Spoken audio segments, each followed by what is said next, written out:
ক্লাসে তোমাদের ষষ্ঠ শ্রেণীর যে ইংলিশ ক্লাসটি রয়েছে সেই ইংলিশের মূল কোশ্চেনটি আমরা নিয়ে এসেছি। আর তোমরা জানো যে তোমাদের পরীক্ষা হবে 3 ঘন্টা সময়ের জন্য, এক সময়কে একটি এক্সাম। এখানে দেখো তোমাদের যে প্যাসেজটা আগামীকাল পরীক্ষায় আসবে সেই প্যাসেজটা যদি আমি একটু দেখাই, জাস্ট আমি প্যাসেজের মূল কথাগুলো তোমাদের বলে দিচ্ছি, তোমরা একটু পড়ে নেবে, ঠিক আছে? আমি তোমাদের মূল ভার্বটা এখান থেকে বোঝানোর চেষ্টা করছি। এখানে বলছে read the text about culture and social behaviour, অর্থাৎ তোমাকে এই যে প্যাসেজটা আছে এই প্যাসেজটা পড়তে বলছে। এইখানে বলেছে সাংস্কৃতিক এবং তোমাদের সামাজিক যেই ব্যবহারগুলো রয়েছে সেটা প্রায় সিমিলার। অ্যান্ড কোথায় সিমিলার দেখো, এই বিষয়ে বলেছে between Bangladesh and United kingdom, অর্থাৎ হলো বাংলাদেশ এবং ইউকেতে হলো আমাদের কালচারাল এবং সোশ্যাল যে সামাজিক বিহেভিয়ারগুলো সেগুলো প্রায় একই রকম, এই কথাই বলা হয়েছে। And the answer following the question, এবং তোমাকে এই যে নিচে যে প্রশ্নগুলো আছে তার উত্তর দিতে হবে। তা সেই বিষয়ে এখানে আসলে বাংলাদেশ এবং তোমাদের ইউকের যেই সোশ্যাল বিহেভিয়ারগুলো রয়েছে সেই বিষয়ে এখানে একটা প্যাসেজ রয়েছে। প্যাসেজ থেকে খুঁজে খুঁজে কিন্তু তোমাদেরকে আসলে এই যে নিচের প্রশ্নের উত্তরগুলো দিতে হবে, যে এখানে কেমন আছে সেটা তোমার দেখো উপরে উত্তর পেয়ে যাবে এগুলো, ঠিক আছে? তোমরা এইগুলো যারা জানো না তারা জেনে নেবে যে তোমরা এই যে প্রশ্নের উত্তরগুলো এগুলো কিন্তু উপরেই পাবা। এছাড়াও আমি তোমাদের আরেকটা কথা বলে দিই, যারা এই যে আজকের যে প্রশ্নপত্র মানে আগামীকাল পরীক্ষা হওয়ার যে প্রশ্নপত্রটি আছে সেই প্রশ্নপত্রের যে উত্তরপত্র যাচ্ছ তারা চলে যাবা এই ভিডিওটি তুমি যেখান থেকে দেখছো দেখো সেটা একটা প্লে লিস্টে থেকে দেখছো, সেই প্লে লিস্টে চলে যাও এবং যে দেখবে তোমাদের প্রত্যেকটা ইংলিশের ক্লাসে মানে আজকের যেই আগামীকালে যে পরীক্ষা সেই পরীক্ষার যেই অ্যান্সার শিটটা রয়েছে আমরা কিন্তু অলরেডি সব অ্যান্সার শিট আপলোড দিয়ে দিয়েছি।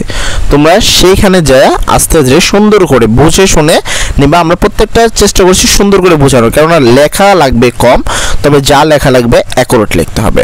তাই তোমাদের সুন্দর করে বুঝিয়ে দেওয়া আছে, তোমরা সেখান থেকে বুঝে নেবা। তো চলো আমরা ফার্স্টে তোমাদের এই আজকের ভিডিওতে এটাতে আমি প্রশ্ন দেখাবো, ঠিক আছে? তোমরা যারা অ্যান্সার চাও তারা প্লে লিস্টে চলে যাও। আর এখন আমি বলি, দেখো লেখা আছে what type of family structure in more common in Bangladesh. এখানে বলা হয়েছে কোন ধরনের পরিবার বাংলাদেশে সাধারণ বা বেশি রয়েছে।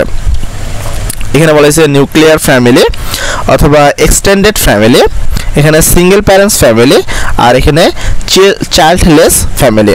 তার মধ্যে কোনটা আসলে সঠিক উত্তর?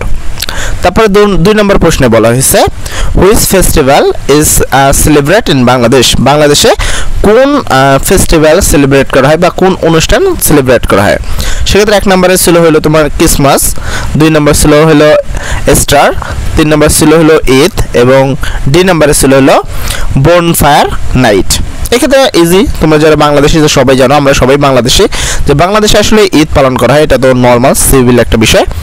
3 নম্বরে বলেছে হোয়াট ইজ এ কি expect of social behaviour in Bangladesh, মানে বাংলাদেশে কোন বিহেভিয়ারটা আসলে করা হয় সেই বিষয়ে বা কি ধরনের ব্যবহার করা হয় একজন মানুষের সাথে। সেখানে 1 নম্বরে বলেছে কুইনিং, 2 নম্বরে বলেছে ইন্ডিভিজুয়ালিং, তারপর 3 নম্বরে হসপিটালিটি, তারপর 4 নম্বর হলো পাঞ্চুয়ালিটি।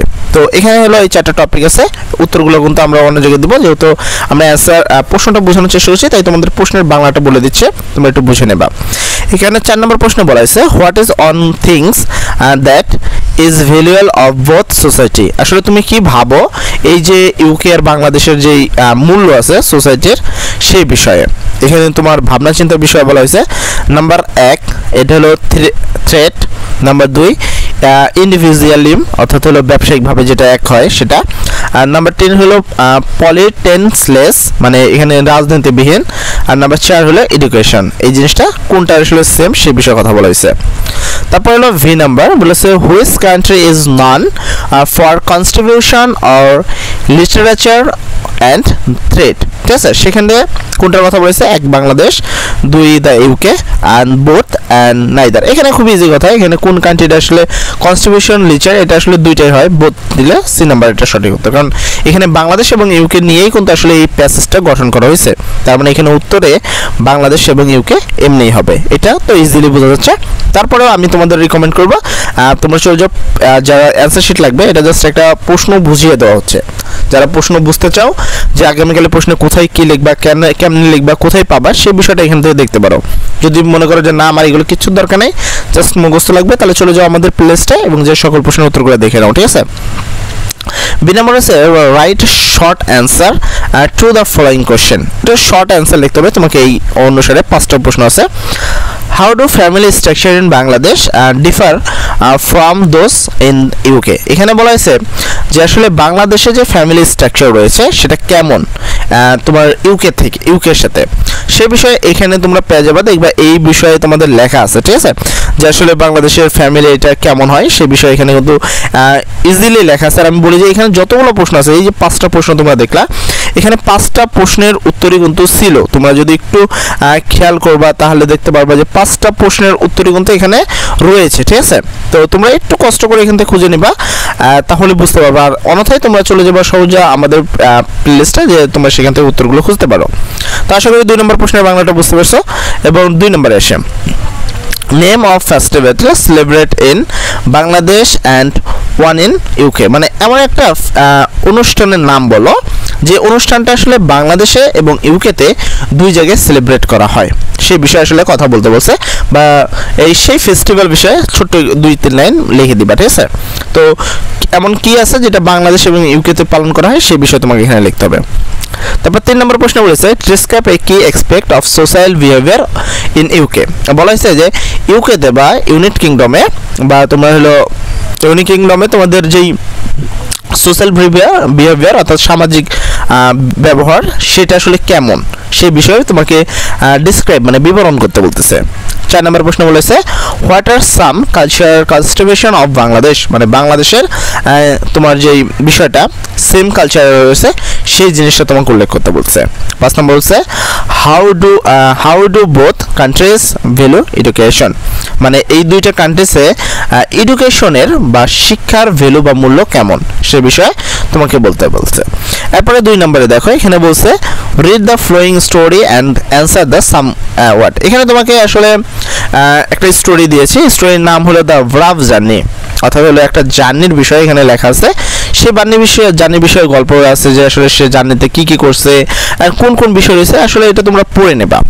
পড়ার পরে তোমাকে যে প্রশ্নের উত্তর দিতে হবে, ফার্স্ট প্রশ্ন যদি দেখো এখানে বলছে read an statement and the write whether they are true and false. মানে এখান থেকে তোমাকে মিলিয়ে দেখতে হবে কোনটা ট্রু আর কোনটা false. If false give some correct answer. যদি তুমি উত্তরে মানে ফলস লেখো তাহলে তোমাকে সঠিক উত্তরটাও লিখতে হবে। এই প্রশ্নগুলোর উত্তরও তোমরা যারা শিখে আছো তারা ইজিলি তোমরা এখানে পেয়ে যাবা, ঠিক আছে।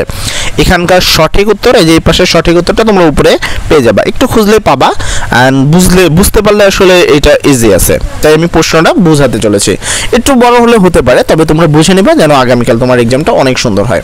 আর যদি তুমি বুঝতে না চাও, জাস্ট মুখস্থ, আগামীকাল তো এটা আসতেই, তাহলে তুমি মুখস্থ করতে চাও, তাহলে সেই ক্ষেত্রে চলে যাও সোজা তোমার এতে ডিসক্রিপশনে বা প্লে লিস্টে, তাহলেই তোমরা পেয়ে যাবা। তো দেখো প্রথম বলেছে Arif lived in big city. Arif আসলে বড় সিটিতে বসবাস করে, এটা সত্য না মিথ্যা সে বিষয়ে কথা বলা হয়েছে।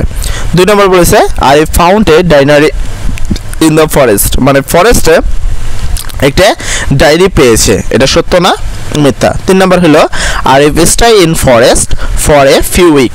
আরিফ হলো তোমার কিছু সপ্তাহের জন্য তোমার ফরেস্টে বা বনে তোমার কি করছে, থাকছে।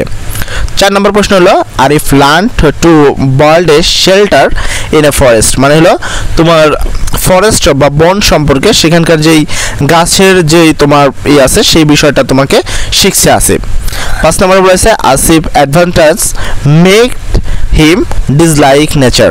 আসলে আরিফ এই তোমার অ্যাডভেঞ্চার এবং হলো নেচার মানে প্রকৃতি সে কি করে, ডিসলাইক করে, মানে হলো অপছন্দ করে। এটা সত্য না মিথ্যা। তোমার জাস্ট সত্য হলে তো ট্রু লিখলেই উত্তর হয়ে গেল, আর ফলস হলে তার সঠিক উত্তরটাও লিখতে হবে। আমাদের এখানে অলরেডি এগুলো করাই রয়েছে, করে নেবে, তোমরা খালি দেখে নেবে, ঠিক আছে। 2 নম্বরে বলছে read the story again and match column 1 and 2। মানে ওই যে স্টোরিটা উপরে যে স্টোরিটা দিয়েছে যে এখানে এই স্টোরিটা তোমাকে আবারও পড়তে বলছে। পড়ার পরে বলছে এই এ কলমের সাথে বি কলমে ম্যাচ করতে। এই উত্তরটা তোমরা সেই ওই যে তোমার ব্রাভ জার্নি আছে সেখানে কিন্তু পেয়ে যাচ্ছ। বলা হয়েছে আসিফ হোমস কোথায়, এই বিষয়টা স্মল নাকি, মানে এই বিষয়টা তোমাকে দেখতে হবে।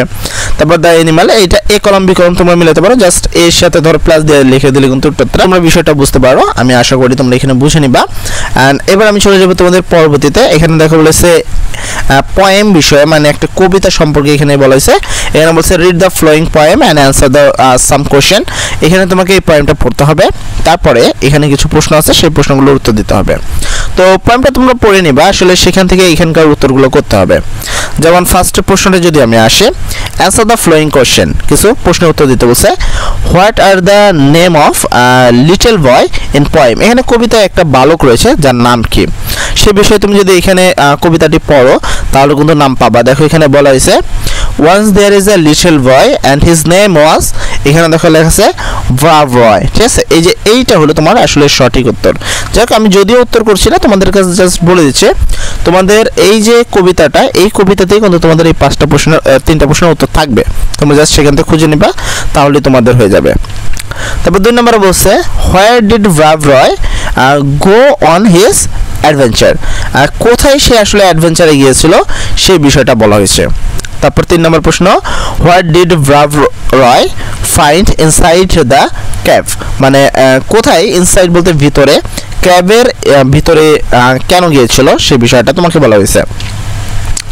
তারপরে তোমাদের B number, how many stanzas in there is a poem, মানে কবিতা আসলে কতগুলো স্টেন্স আছে সেই বিষয়ে বলা হয়েছে। কতগুলো তোমাদের দেখো এখানে কয়টা প্যারা আছে, 3টা প্যারা রয়েছে, তার মানে এটার উত্তর হবে 3। তারপরে তুমি পরের প্রশ্নটা আসো, আমি আবারও বলছি যাদের উত্তর বা অ্যান্সার শিট দরকার তারা চলে যাও আমাদের এই প্লেলিস্টে, যা দেখো তোমাদের সকল প্রশ্নের উত্তর কিন্তু করা আছে। আমরা এখানে শুধুমাত্র তোমাদের প্রশ্নটা বোঝানোর চেষ্টা করছি যেন তোমরা উত্তর নিজেই করতে পারো, এবং যদি এই প্রশ্নটা ভালো করে সুন্দর করে বুঝে নাও তাহলে উত্তর করাও তোমাদের অনেক সুবিধা হবে।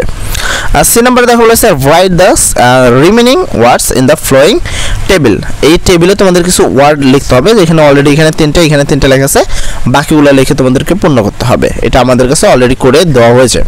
এরপর আসি পার্ট সিতে গ্রামার। এই Monday you visit a historical place, মানে শেষ শনিবার, শেষ সোমবারে তুমি ঐতিহাসিক একটা জায়গায় বেড়াতে গিয়েছিলাম। It has a deep effect on your mind, যেটা তোমার মস্তিষ্কে অনেক একটা গভীর ইফেক্ট ফেলেছে, ঠিক আছে, বা প্রভাব ফেলেছে। You want to share your experience with one of your friends, যেখানে তুমি তোমার বন্ধুর সাথে এই জিনিসটা শেয়ার করতে চাও। Write a conversation between you and your friend, সহজ বাংলা যদি বলি তো এখানে 8 নম্বরে তোমাকে একটা ডায়লগ লিখতে হবে, যেখানে তুমি এবং তোমার বন্ধুর নাম দিয়ে পরপর বক্তব্য দেওয়া হবে, ঠিক আছে। তো আশা করি তোমরা ডায়লগ লিখতে পারো, যারা ডায়লগ লিখতে পারো না তারা চলে যাও আমাদের প্লেলিস্টে, যে তোমরা ডায়লগের রুলসটা এবং এই প্রশ্নের উত্তরটা দেখে নাও। 9 নম্বর বলছে write a story based on the following situation, মানে এই সিচুয়েশন অনুসারে তোমাকে একটা স্টোরি লিখতে হবে, যেখানে বলছে you have lost your way, যে তুমি তোমাকে হারিয়ে ফেলেছো। তারপর সিচুয়েশন হলো এ বিজি সিটি, ঠিক আছে, মানে একটা বিজি বা ব্যস্ত শহরে তুমি তোমাকে হারিয়ে ফেলেছো। ক্যারেক্টার হলো ইউ আদার্স পারসন, তুমি এবং অন্য যে কেউ তোমাকে নিতে পারো ক্যারেক্টার হিসেবে। টাইম হলো লাস্ট সানডে এবং লাস্ট স্যাটারডে, মানে সর্বশেষ শনিবারে তোমাদের হলো সময়। এই অনুসারে তোমাকে একটি গল্প লিখতে হবে, তুমি নিজের মন মতো প্রশ্নটা লিখতে পারো। এখানে আরও একটু দেওয়া আছে your story should maintain the following facility, মানে এই অনুসারে তোমাকে প্রথম বিগিনিং, ক্লোজিং থাকতে হবে, থিম থাকতে হবে, টাইম অ্যান্ড প্লেস থাকতে হবে, ক্যারেক্টার অ্যান্ড ইনসিডেন্ট, এই কয়টা জিনিস তোমাকে থাকতে হবে, তাহলেই হয়ে যাবে। এই ছিল তোমাদের ইংলিশ কোশ্চেন, যেটা আগামীকাল আসলে হতে যাবে। আমরা চেষ্টা করেছি তোমাকে সম্পূর্ণ প্রশ্নটা বুঝিয়ে দেওয়ার, আমরা চেষ্টা করি যেন তোমরা ভালো একটি কিছু করো, তোমাদের ভবিষ্যতে ভালো কিছু অর্জন করো, যেন ভালোভাবে সব কিছু শিখতে পারো। এই প্রশ্নটি যদি সঠিক অ্যান্সার চাও তাহলে চলে যাও আমাদের এই ডিসক্রিপশনে, অথবা তুমি যে প্লেস থেকে ভিডিওটি দেখছো সেই প্লেলিস্টে, যা দেখো তোমাদের এই সকল প্রশ্নের উত্তর অলরেডি আমরা করে দিয়েছি, সেখান থেকে তোমরা চাইলে এই প্রশ্নের উত্তরটি দেখতে পারো। যাই হোক, ইউটিউবের বিভ্রান্ত এড়ানোর জন্য তোমরা চাইলে আমাদের এখান থেকে দেখতে পারো, এবং যদি আমাদের চ্যানেলে নতুন হয়ে থাকো তাহলে একটু ছোট্ট করে সাবস্ক্রাইব করে দিয়ে যাও, এবং ভিডিওটি ভালো লাগলে একটি লাইক এবং কমেন্ট করে যাও। সবাই ভালো থাকবা, আসসালামু আলাইকুম।